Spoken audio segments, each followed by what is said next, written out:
৩৫ বছর পর অনুষ্ঠিত হতে যাচ্ছে এই যে দীর্ঘ প্রতীক্ষার বলাই যায়, কারণ ৩৫ বছর যেহেতু অনুষ্ঠিত হয়নি এই যে চাকসু নির্বাচন, অর্থাৎ চট্টগ্রাম বিশ্ববিদ্যালয় কেন্দ্রীয় ছাত্র সংসদ চাকসু নির্বাচন, যার ফলে আমরা প্রায় ১ মাস ধরে যেটি দেখেছি পুরো বিশ্ববিদ্যালয় জুড়ে কিন্তু একটা আমেজ, যে ভোটের যে আমেজ সেটি দেখেছি। তবে আজকে কিছুটা ভিন্ন চিত্র, যেহেতু আপনি জানেন যে গতকাল মধ্যরাতের পর থেকে যে প্রচারণা সেটি বন্ধ রয়েছে, যার ফলে আজকে প্রচারণার কোনো চিত্র আমরা লক্ষ্য করছি না। তবে আমরা যেটি দেখেছি যে আসলে পুরো ক্যাম্পাস জুড়ে যে আমেজ সেটি আসলে বইছে ভোটারদের মাঝে।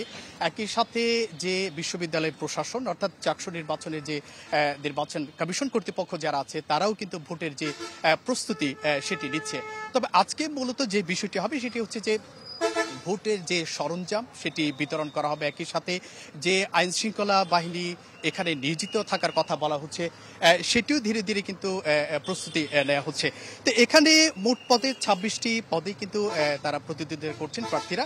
একই সাথে কেন্দ্রীয় সংসদে মোট যে প্রার্থী রয়েছে সেখানে ৪১৫ জন, এবং মোট যে প্রার্থী সব মিলে ৯০৮ জন প্রার্থী কিন্তু এখানে প্রতিদ্বন্দ্বিতা করছেন। তো যাই হোক, সব মিলে যেটি বলতে চাই, আজকে কোনো প্রচারণা নেই, তবে যে ভোটের আমেজ সেটি বইছে, এবং আগামীকাল যে ভোটের প্রস্তুতি সেটি মূলত আজকে নেওয়া হচ্ছে। তো এই ছিল এখান থেকে আমার কাছে আপাতত সর্বশেষ। জুবায়ের, ধন্যবাদ আপনাকে।